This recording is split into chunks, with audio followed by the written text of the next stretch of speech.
Depuis l'espace, notre Terre apparaît comme un vaste monde dans lequel la vie a pu se développer.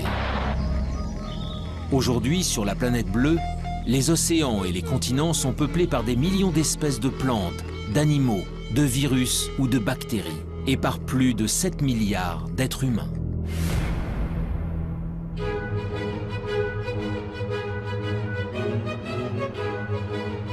Mais dans l'immensité de l'univers, notre Terre n'est rien d'autre qu'un minuscule confetti. Loin, très loin de nous, se trouvent des milliards de galaxies, d'étoiles et de planètes. Alors, est-il possible que parmi ces mondes inconnus, situés à des années-lumière du nôtre, d'autres êtres vivants aient pu prospérer? La vie sur Terre serait-elle une exception, le fruit d'un hasard unique et singulier?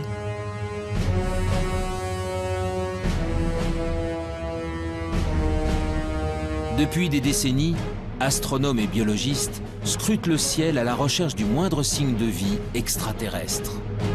Ils pointent leurs télescopes vers les confins de l'espace pour détecter des planètes sœurs de la Terre où des formes de vie auraient pu se développer.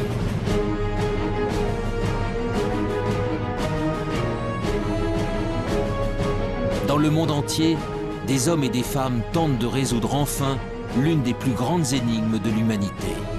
Sommes-nous seuls dans l'univers?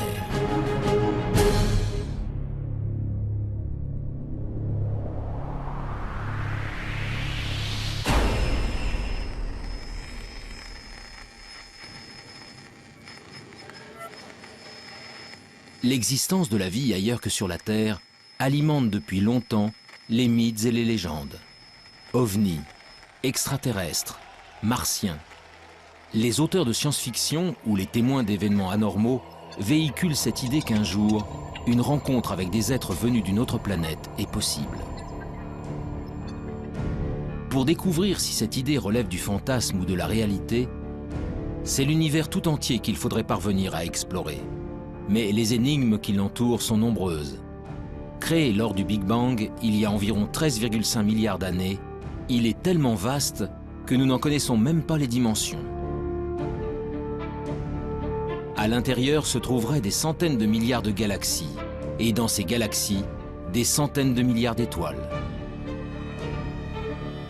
Notre Soleil et les 8 planètes qui gravitent autour ne sont donc que quelques grains de poussière dans le cosmos. Alors, où commencer cette quête de la vie ailleurs? Dans quelle direction regarder? Et que chercher?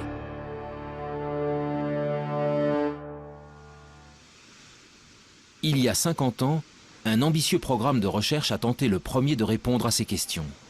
Dans le nord de la Californie, au milieu des montagnes, des dizaines de paraboles pointent leurs antennes vers le ciel.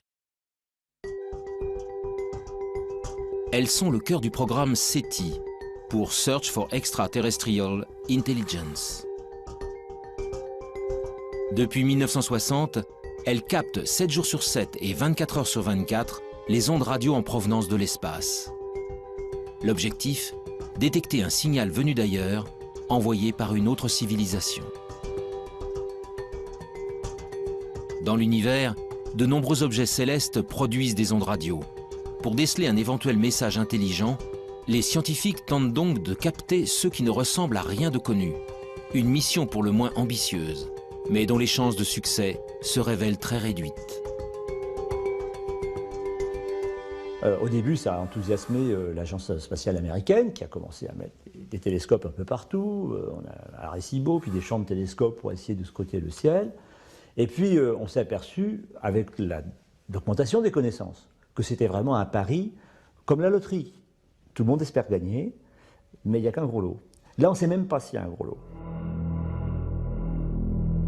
Les recherches menées par le programme SETI ont en effet une limite de taille. L'hypothèse de départ est que si elle existe, une civilisation intelligente utiliserait des ondes radio pour communiquer.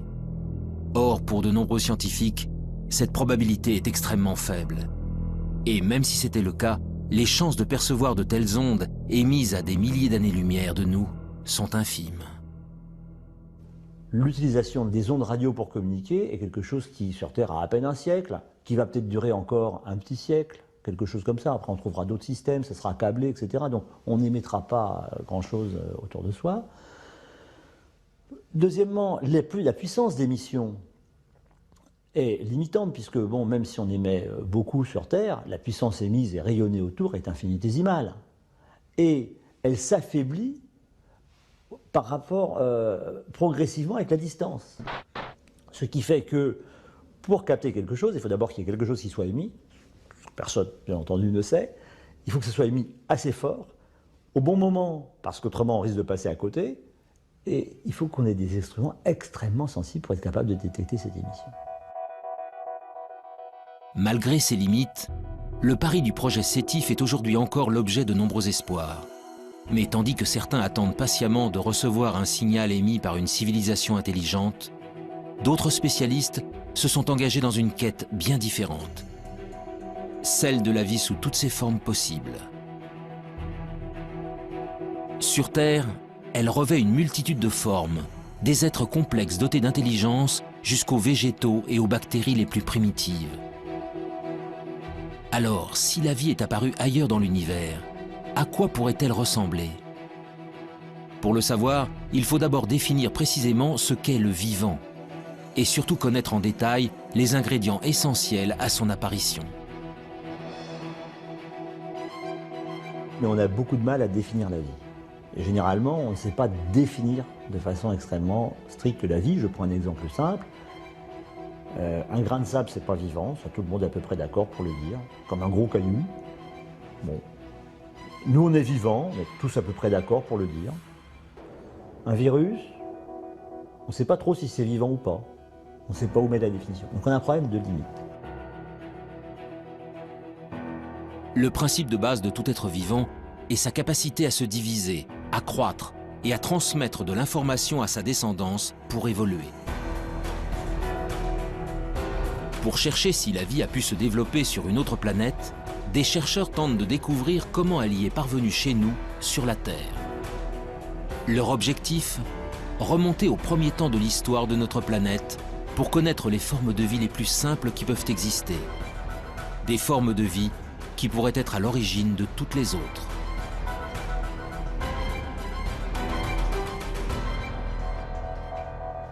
Nous sommes au Centre de biophysique moléculaire d'Orléans.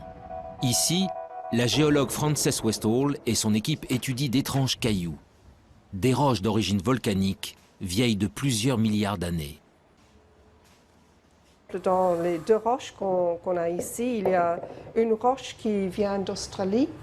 Elle est vieille de 3,5 milliards d'années et ce sont des cendres volcaniques qui ont été déposées en effet sur une plage. Cette roche-là, qui est très très lourde, vient d'Afrique du Sud. Elle est presque aussi vieille, 3,3 milliards d'années. Cette roche aussi, vous voyez, est laminée. Les laminations vert et noir, ce sont des laminations de sédiments, différents types de sédiments. Le vert, ce sont les sédiments volcaniques, les grains volcaniques, les sables volcaniques. Et le noir, ce sont des concentrations de carbone, souvent liées à des tapis microbiens qui se sont formés à la surface des sédiments. Donc là, on ne voit absolument rien, mais je sais que ces roches sont bourrées de traces de vie. Des traces de vie. En d'autres termes, des micro-organismes primitifs et ancestraux. Voilà donc ce que contiendraient ces roches venues d'un autre âge. Sous l'œil d'un puissant microscope électronique, le tapis de microbes fossilisés se révèle dans ses moindres détails.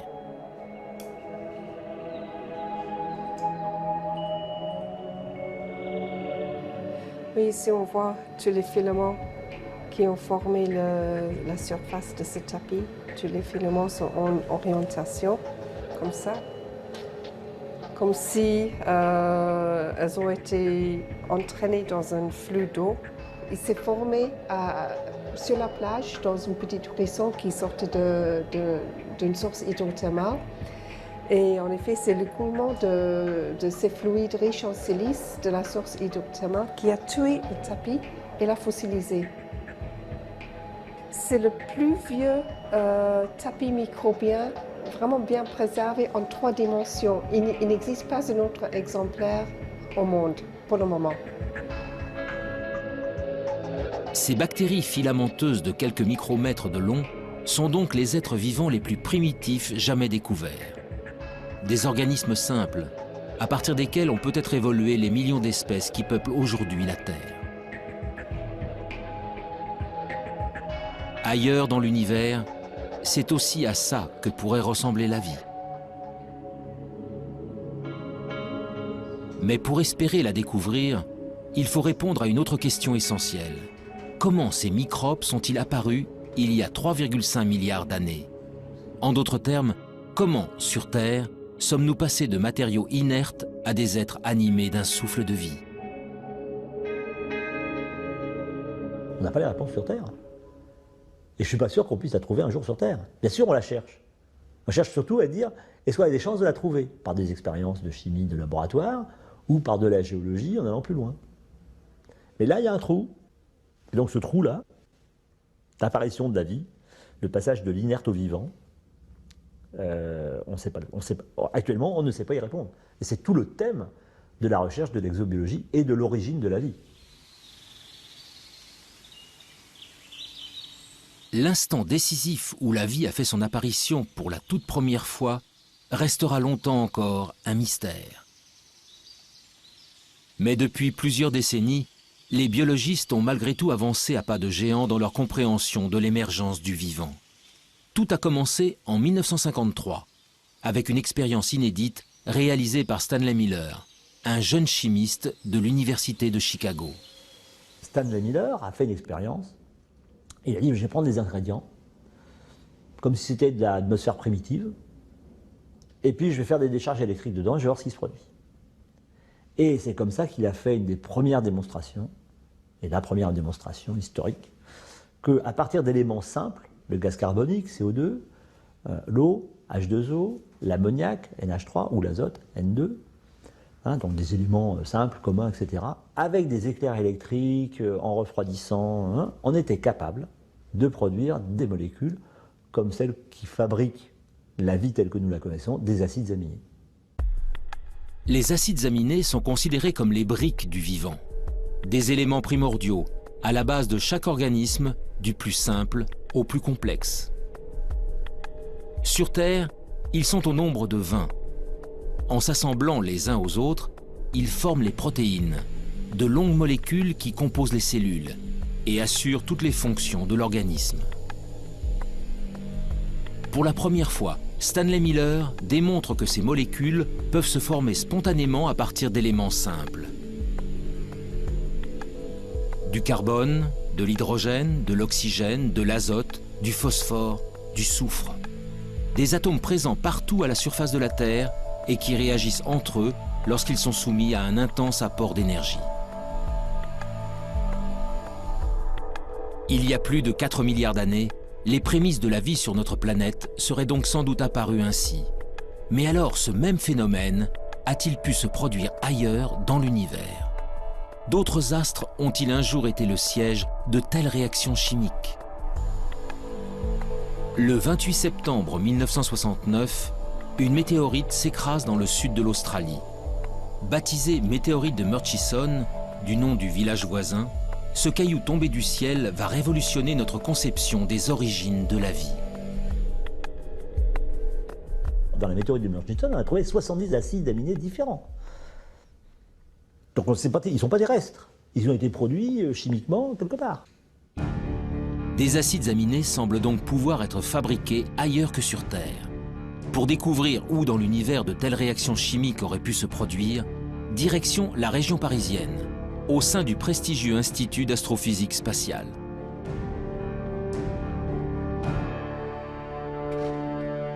Ici, Louis Dandecourt et son équipe s'intéressent depuis de longues années à des corps célestes bien particuliers, les comètes.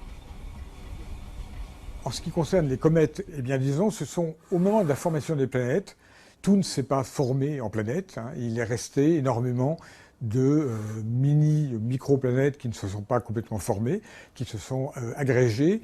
Donc tous les grains qui sont des grains souvent de matière minérale, des grains de sable à la limite, se sont recouverts d'eau sous forme de glace, bien entendu, hein, c'est pas de l'eau liquide, et ces objets, quand ils se rapprochent près du Soleil, la glace fond, elle pousse les poussières qui se sont agglomérées au départ, et c'est ces poussières qui font qu'on voit une très belle queue sur les comètes. Ces agrégats de roches venus du fond des âges, Louis d'Andecourt tente d'en reproduire la structure dans son laboratoire. Son objectif ? Savoir si, au cœur des astres glacés se cachent, comme sur certaines météorites, les briques essentielles à l'apparition de la vie. À l'intérieur de cette petite enceinte sous vide, le chercheur injecte un mélange de gaz identique à ceux présents sur les comètes. De la vapeur d'eau, du méthanol, de l'ammoniac, du monoxyde de carbone. Puis il fait descendre le thermomètre jusqu'à -196 degrés, soit précisément la température régnant dans le vide intersidéral, aux confins de notre système solaire. C'est ainsi qu'il reconstitue artificiellement de la glace cométaire. Pendant 2 semaines, le mélange est bombardé par des rayons UV. Un rayonnement puissant qui équivaut à l'intensité émise par la lumière des étoiles pendant 1 million d'années.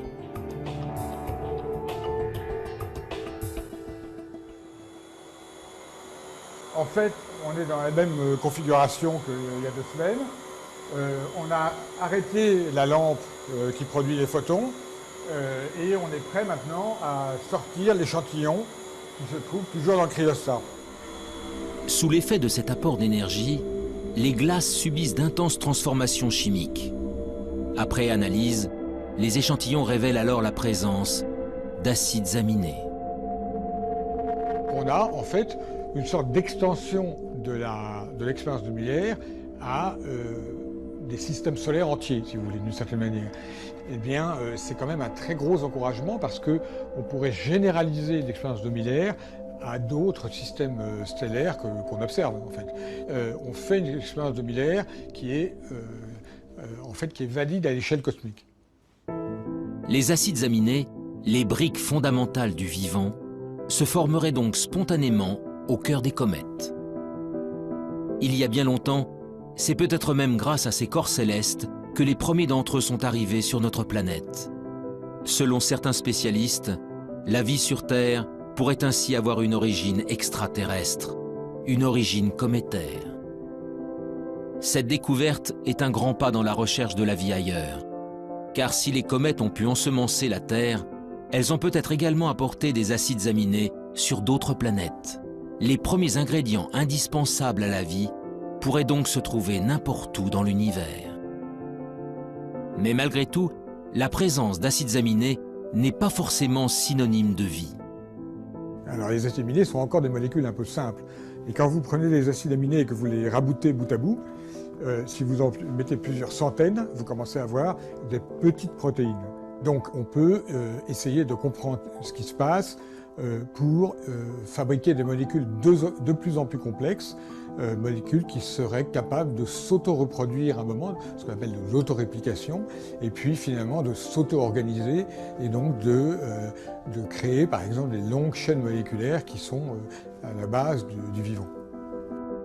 Pour évoluer vers la vie, les briques élémentaires doivent donc s'assembler, s'organiser et acquérir la capacité de se multiplier. Or, de telles réactions ne peuvent se produire que dans des conditions très précises. Les conditions d'apparition de la vie, il faut les ingrédients de base, donc carbone, hydrogène, oxygène, azote, phosphore, soufre, et encore toute une ribambelle de produits dans très petites quantités. Il faut un milieu dans lequel cela puisse se produire. En clair, c'est la chimie dans un milieu liquide, et le milieu liquide naturel, c'est l'eau. Donc il faut qu'il y ait de l'eau. Et pour que ces réactions puissent se produire et s'entretenir, il faut qu'il y ait des sources d'énergie. C'est de la chaleur, des éclairs, qui transmettent de l'énergie à des nouvelles molécules. Ils sont capables donc de générer des nouvelles molécules de plus en plus complexes. De l'eau, de l'énergie, et des ingrédients de base capables de former des molécules complexes comme les acides aminés. Voilà donc les éléments essentiels à l'émergence du vivant. Grâce aux comètes, les acides aminés peuvent potentiellement se trouver sur n'importe quel astre rocheux. Le Soleil et les milliards d'étoiles de l'univers apportent quant à eux de l'énergie en grande quantité à toutes les planètes. L'eau, en revanche, l'eau sous forme liquide, est une ressource extrêmement rare. Partir en quête de la vie extraterrestre revient donc à chercher les endroits où de l'eau pourrait exister. Des endroits que les scientifiques ont baptisés les zones d'habitabilité. Où est-ce qu'on peut trouver ça? Dans quelle région autour d'un soleil on peut trouver ces conditions? Alors, pour simplifier, la zone habitable, c'est si je prenais la Terre et que je sois capable de la déplacer plus ou moins près de son soleil. Il y a un moment où ça va chauffer beaucoup quand je m'en rapproche, hein, il y aura une telle chaleur en surface que l'eau ne pourra exister que sous forme de vapeur. Il n'y aura plus de liquide. Si je m'éloigne, il va faire de plus en plus froid parce que je reçois de moins en moins d'énergie. Toute l'eau va se condenser, va devenir glacée. Donc je sortirai de la zone habitable. Donc ça me définit une zone habitable. Pour que de l'eau liquide subsiste à la surface d'une planète, celle-ci doit donc se trouver à la bonne distance de son étoile, ni trop loin, ni trop près. Dans notre système solaire, seule la Terre se trouve au cœur de la zone d'habitabilité. Mais pour de nombreux spécialistes, l'une de nos voisines pourrait, elle aussi, avoir abrité de l'eau dans le passé. Il s'agit de la planète Mars.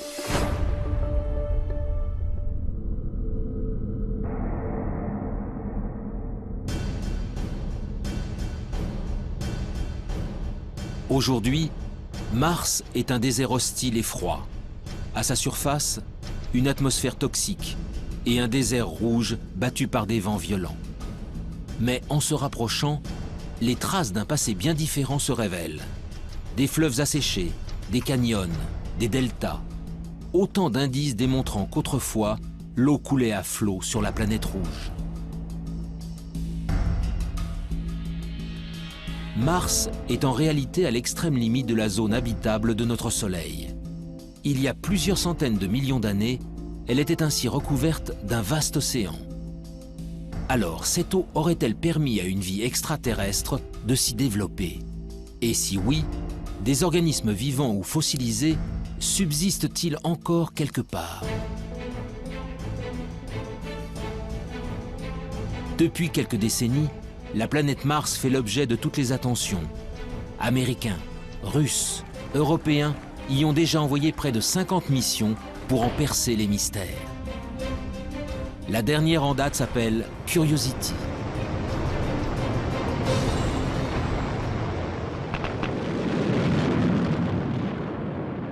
Curiosity, donc c'est un véhicule important, 900 kg, une bonne quinzaine d'instruments dessus pour faire des observations, des analyses, des mesures de climat, etc. Donc c'est un engin extrêmement complexe.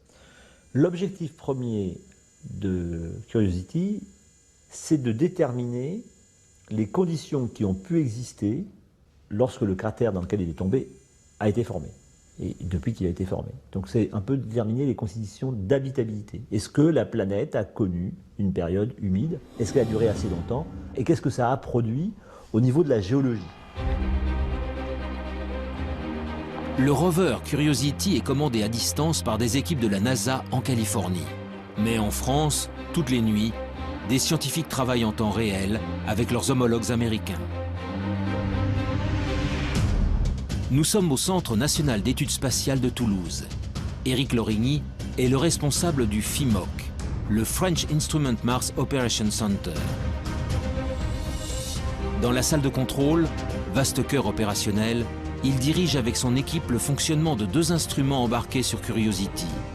Leurs noms, SAM et ChemCam.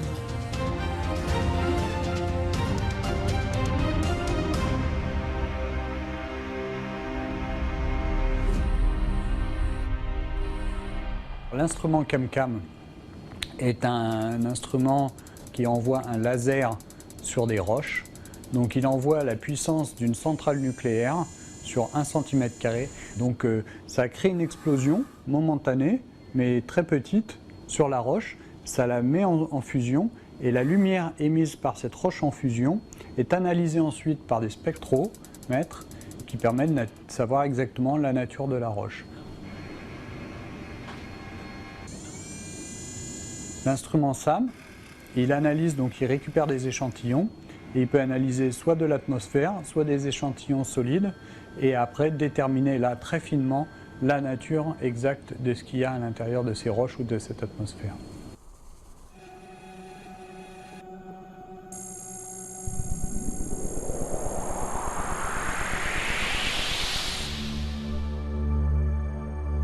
Avec ses mini-laboratoires embarqués, Curiosity est parti en quête de signatures de la vie.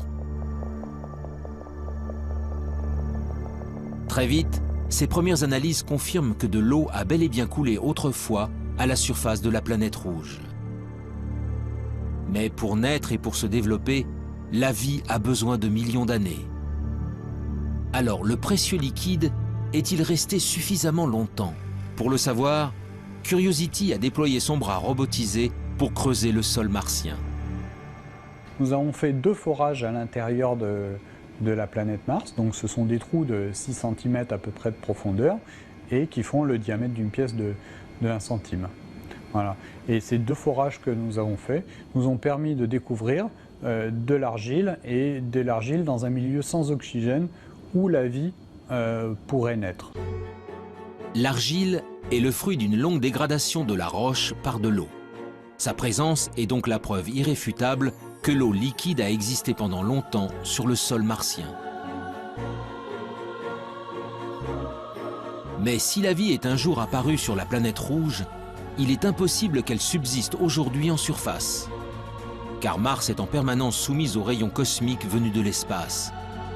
Des rayons puissants qui détruisent instantanément toute molécule organique. Le seul espoir viendrait donc des profondeurs de la roche.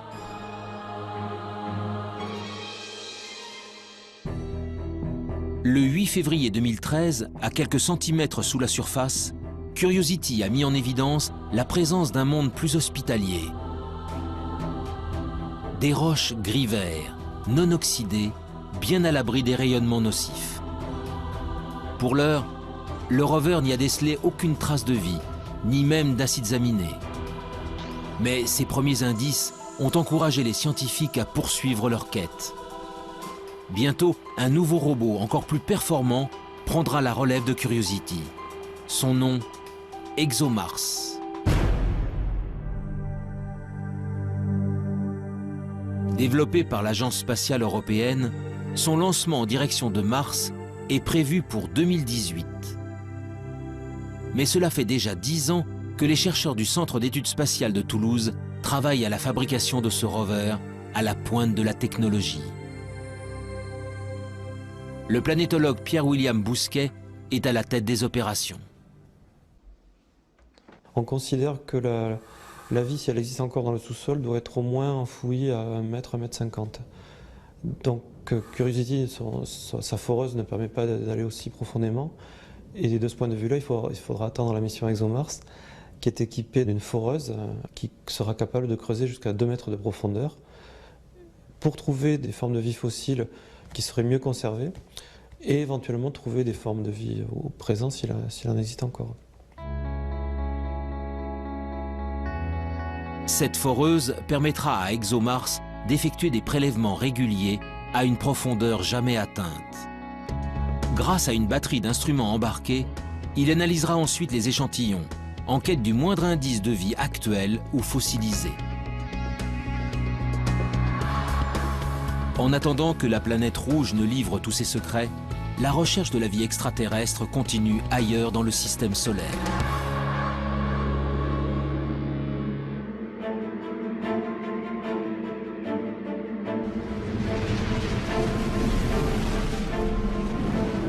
Au-delà de Mars, les planètes rocheuses cèdent la place aux géantes gazeuses. À plus de 800 millions de kilomètres de la Terre, Jupiter et Saturne sont les planètes les plus imposantes du système solaire. Composées principalement d'hélium et d'hydrogène, leur surface n'est autre qu'un vaste océan de gaz. Autour d'elles gravitent de très nombreux satellites naturels, des astres rocheux qui attirent l'attention des exobiologistes depuis de longues années. Nous sommes au laboratoire de planétologie et géodynamique de Nantes. Ici, depuis plus de 10 ans, le planétologue Olivier Grasset et son équipe tentent de percer les secrets des satellites des géantes gazeuses. Pendant longtemps, c'est-à-dire avant les missions Voyager, on a toujours considéré que l'environnement externe, c'est-à-dire le monde au-delà de Jupiter, est un environnement très froid. Ce qui est vrai. Et très froid, c'est vraiment très froid. C'est-à-dire qu'à Jupiter, il fait à peu près moins 120 degrés Celsius. Et au niveau de Saturne, on est plutôt aux alentours de moins 150, presque jusqu'à moins 180. Enfin bon, ça commence à être vraiment très très froid. Et il est bien entendu que l'eau n'existe pas sous forme liquide. À la surface des lunes, au niveau des planètes, il n'y a pas d'eau liquide disponible comme on l'imagine sur Terre.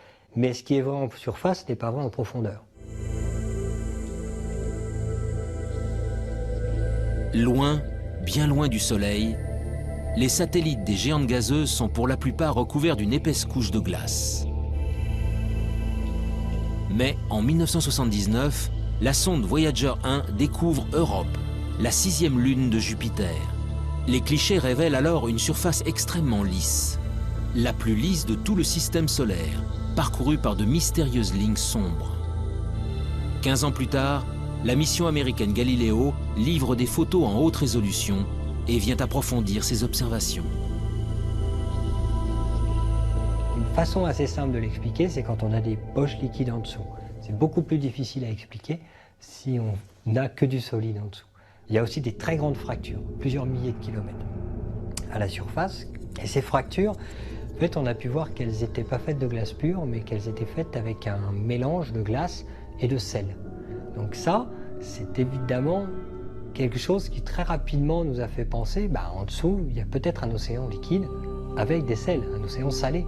Parce que si à un moment je casse la croûte, l'océan salé remonte et puis ce qui va me rester, c'est cette signature de sel le long des lignes. En 1997, la mission Cassini s'envole à son tour pour explorer le système de Saturne. Et là encore, une lune au comportement exceptionnel va mettre en émoi la communauté scientifique. Son nom, Encelade. Jusqu'à la mission Cassini, Encelade est une lune parmi tant d'autres. Jusqu'au jour où Cassini survole la Lune et se rend compte qu'il y a un geyser, alors là un geyser géant, qui existe au niveau du pôle sud et qui évacue en permanence de l'eau liquide dans l'espace. Et Cassini est passé au travers de ce geyser et a démontré que c'était bien de l'eau, enfin qu'il y avait d'autres constituants, mais principalement de l'eau, ce qui nous a permis d'affirmer qu'il y avait une poche liquide sous la glace au niveau du pôle sud. Encelade, tout comme Europe, mais aussi d'autres lunes appelées Callisto et Ganymède, posséderaient donc de profonds océans.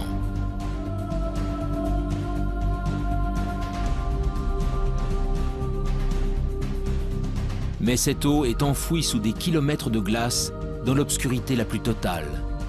Dès lors, peut-elle malgré tout héberger des êtres vivants?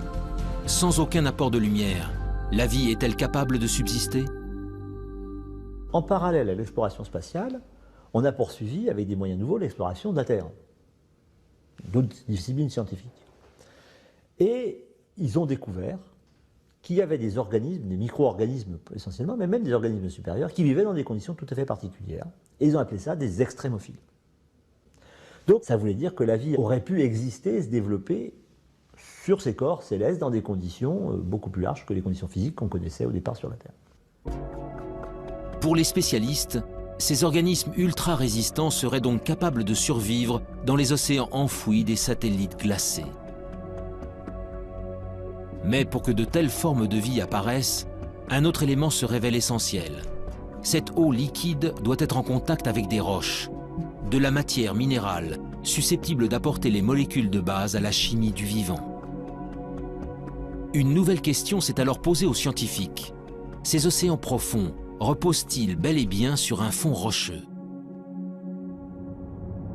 Après de nombreux calculs, la réponse est apparue. Pour Ganymède et Callisto, cela est impossible. En fait, ces lunes sont vraiment très grosses. Et l'hydrosphère, c'est-à-dire la glace plus l'eau liquide, c'est jusqu'à 700 km d'épaisseur avant de trouver les roches. Et donc en fait, les océans dont on parle, qui sont sous la glace, ne sont pas sous toute la glace, ils sont juste sous la glace de surface. Mais ils ne sont pas non plus en contact avec les roches. Ils sont perchés, ils sont en sandwich en fait, entre de la glace au-dessus et de la glace en dessous. Europe et Encelade, en revanche, sont des astres beaucoup plus petits. Leurs caractéristiques se révèlent ainsi beaucoup plus intéressantes. Quand je m'enfonce, je vais traverser de l'eau sur 100 km à peu près. Puis je vais trouver des roches sur, on ne sait pas exactement, mais 800 km, 900 km. Alors ces 100 km d'eau sont en fait séparés en deux entités. Il y a la croûte de glace, parce qu'il fait extrêmement froid en surface, donc forcément il y a de la glace. Et puis, quelques kilomètres en dessous, ou quelques dizaines de kilomètres en dessous, on va trouver de l'eau liquide. Cette eau liquide, elle, va être en contact avec les roches.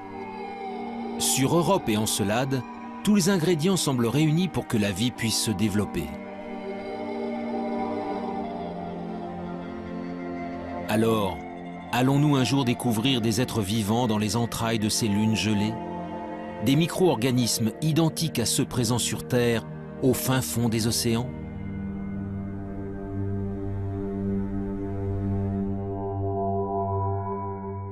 Alors les exobiologistes, il y en a déjà qui sont prêts à aller creuser un trou et à lancer la pêche à la ligne ou au filet pour ramasser une sirène. Hein. Ça, bon. Mais bon, on ne va pas lancer tout de suite le pêcheur. Hein. Pour deux raisons. La première, c'est qu'on va confirmer l'océan, on va essayer de le caractériser. Et puis, le trou, il faut quand même percer profond parce qu'on ne sait pas s'il y a entre 5, 10, 18, 20, 100 km d'épaisseur de glace. Sur Terre, l'épaisseur de glace la plus grosse qu'on connaisse, c'est 3 km au pôle sud. Bon, donc 100 km de glace, même 10 km de glace, ça fait beaucoup à trouver quand même. Puis dessous, il y a un petit océan qui fait 10, 20, 100, 1000 km de profondeur. Et c'est pas facile d'y aller. Donc avant d'aller analyser sous de la glace, on a le temps. D'autres missions d'observation seront lancées dans les prochaines décennies pour mieux connaître les satellites de Jupiter et de Saturne.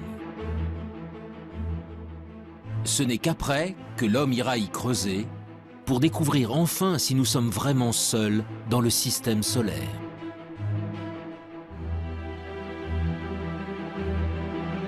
Mais la quête de la vie ailleurs ne s'arrête pas aux astres tournant autour du Soleil. Bien au-delà de Pluton, à des années-lumière de la Terre, il existe des milliards d'autres soleils, entourés de milliards de planètes. Parmi elles, il existe peut-être une sœur jumelle de la Terre, une planète rocheuse située exactement à la bonne distance de son étoile. Un monde habitable où des êtres vivants pourraient prospérer. Mais comment le savoir? Par quels moyens peut-on détecter des astres aussi lointains, ce que l'on appelle des exoplanètes? Les exoplanètes, on ne va pas aller les visiter. Hein. Elles sont à peu près la plus proche des exoplanètes, elle est au moins à 4 ou 5 années-lumière. Donc avec les systèmes actuels, pour y aller, c'est entre 500 et 5000 ans. Bon. Donc au-delà, même ça, c'est pas envisageable. Une mission en 400 ans, c'est pas prévoir actuellement. Dans les budgets, c'est pas prévu. Donc on n'arrive pas à le faire. Donc on ne pourra que les observer.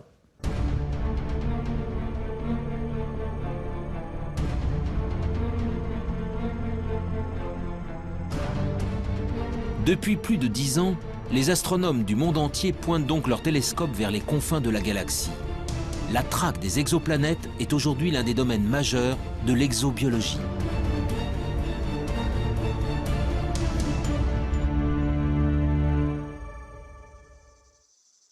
Dans le sud de la France, à l'Observatoire de Haute-Provence, Rodrigo Diaz et son équipe s'apprêtent à passer une nuit entière à observer les étoiles. Donc là, on vient de commencer à observer une étoile sur laquelle on soupçonne qu'il y a des compagnons planétaires. C'est une étoile assez proche qui est à peine 25 années-lumière de la Terre. La recherche d'exoplanètes est un travail de longue haleine. À de telles distances, noyées dans le halo de lumière émis par leur étoile, elles sont en effet parfaitement invisibles. Elles ne peuvent donc être détectées que de manière indirecte. Avec leur télescope, les scientifiques tentent en fait de percevoir les infimes oscillations d'une étoile générées par la présence d'une planète en orbite. Entonces, la presencia de un objeto en órbita La présence d'une planète en orbite provoque un mouvement de l'étoile. Et c'est ce mouvement que nous essayons de détecter avec ces instruments. Cela nous permet de prouver la présence d'une planète en orbite. Mais voir une étoile bouger à des millions de kilomètres de la Terre n'est pas chose facile. Pour y parvenir, les chercheurs utilisent une méthode bien particulière, baptisée technique des vitesses radiales. On utilise un effet physique connu qui s'appelle l'effet Doppler. C'est ce qu'on peut entendre quand une automobile ou les sirènes d'une ambulance passent devant nous. Avec la vitesse, la fréquence du son émis change. Avec la lumière, il se passe exactement la même chose. Quand une étoile bouge vers nous ou s'éloigne de nous, la lumière qu'elle émet se décale respectivement vers le bleu ou le rouge. Au fil des jours, une étoile entourée d'une exoplanète va donc successivement apparaître bleue, puis rouge, sur les écrans d'ordinateur. En multipliant les mesures sur une longue période, les astronomes peuvent alors calculer la vitesse de rotation et même la masse de la planète détectée. Mais toutes ces informations ne permettent pas de répondre à la question essentielle. L'exoplanète est-elle similaire à la Terre? En d'autres termes, s'agit-il d'une planète rocheuse dont l'orbite se trouve dans la zone d'habitabilité de son étoile?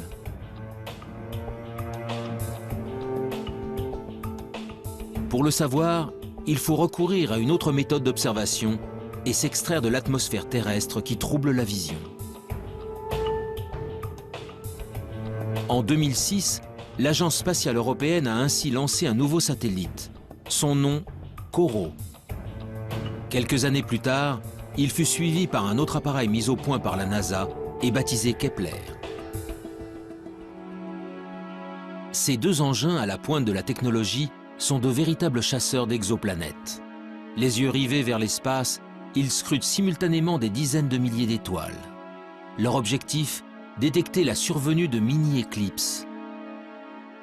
Des éclipses causées par le passage d'une planète juste devant son étoile, que les scientifiques appellent des transits.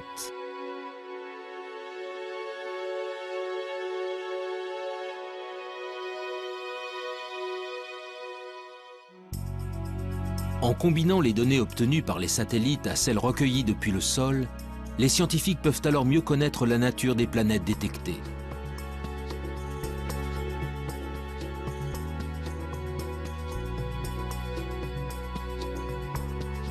Et après seulement 20 années de recherche à l'échelle internationale, la moisson se révèle spectaculaire.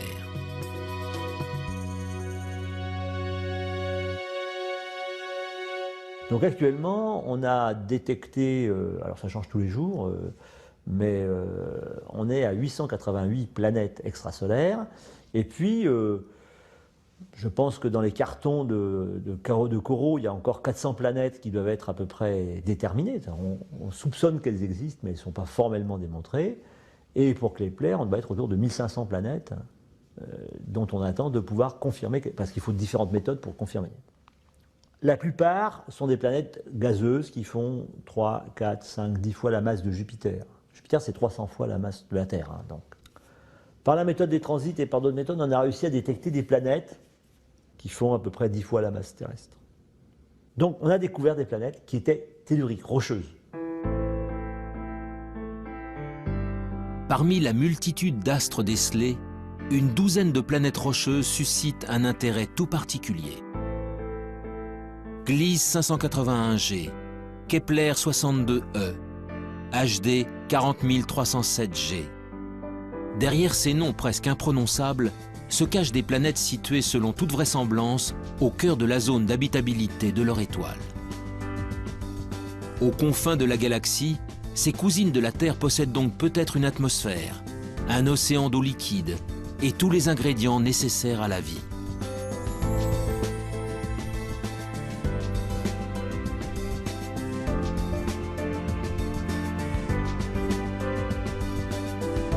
Mais dans sa quête d'autres mondes, l'homme se trouve sans cesse confronté à l'immensité de l'espace.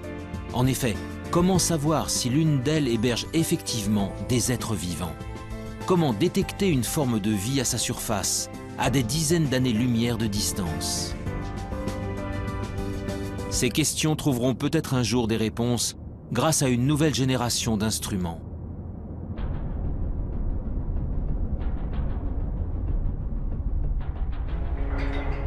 Depuis plusieurs années, l'Agence spatiale européenne s'est lancée dans la construction d'un télescope hors du commun. Son nom, l'EELT, pour European Extremely Large Telescope.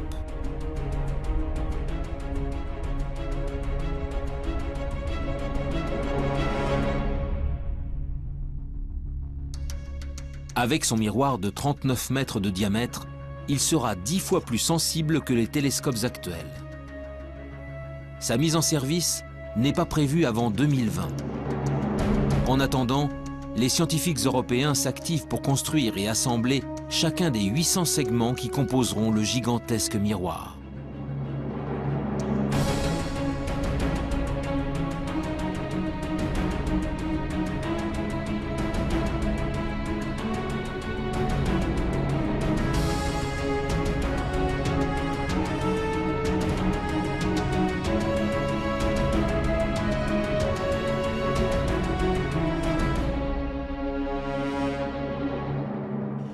À Marseille, Jean-Gabriel Cuby est le responsable scientifique des opérations pour la partie française. Ce que l'on vise avec l'ELT, c'est réellement de faire une image directe de la planète et donc de la séparer de son étoile. Bien évidemment, l'étoile autour de laquelle la planète gravite est des millions ou des milliards de fois plus lumineuse que la planète.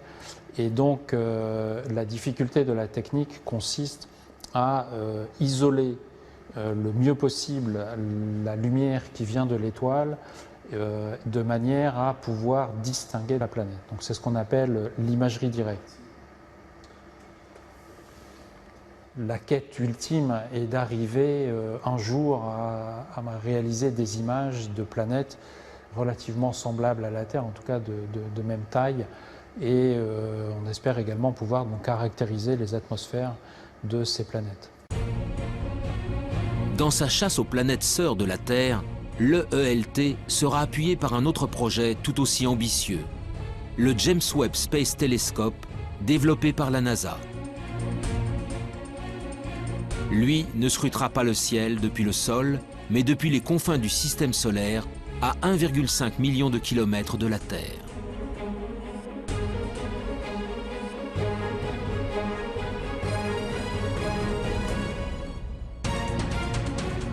Son lancement n'aura pas lieu avant 2018. Mais déjà, les spécialistes s'enthousiasment devant le pouvoir offert par ce géant du ciel. C'est notamment le cas de Pierre-Olivier Lagage, responsable du service d'astrophysique du commissariat à l'énergie atomique.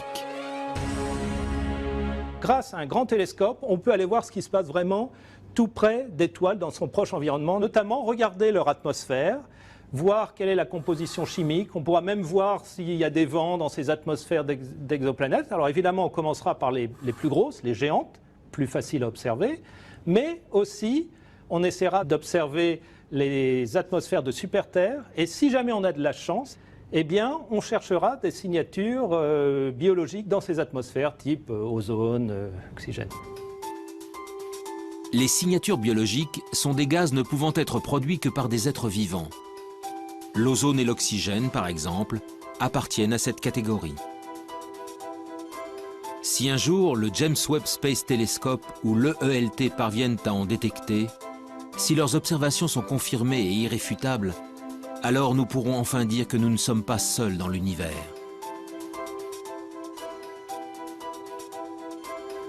Mon intime conviction est que la vie, il n'y a pas de raison qu'elle n'existe pas ou qu'elle n'ait pas existé ailleurs. Les mêmes ingrédients existent partout, on trouve des acides aminés, des molécules dans les nuages interstellaires partout, etc. Donc il n'y a pas de raison, il y a des planètes dans tous les coins de la galaxie, il y a des milliards de galaxies, il n'y a pas de raison qu'elle n'existe pas quelque part.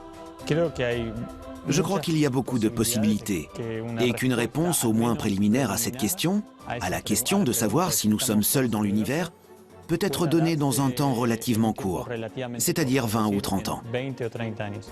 Un des problèmes majeurs sur lesquels on va tomber dans les 20 prochaines années, après la science évoluera d'elle-même, je veux dire, mais c'est quand même la possibilité de reconnaître de la vie. Et ça, c'est vraiment très difficile, parce que rien ne dit qu'on soit capable de reconnaître une vie qui soit trop différente de la nôtre. Après, bon, si on trouve des êtres communicants, ça sera une autre histoire, évidemment. Mais je ne pense pas qu'on les trouvera, ceux-là. Si on les trouve, c'est qu'ils seront venus à nous. Ils seraient venus à nous. Après des décennies de recherche, la quête de la vie ailleurs est encore loin d'être terminée.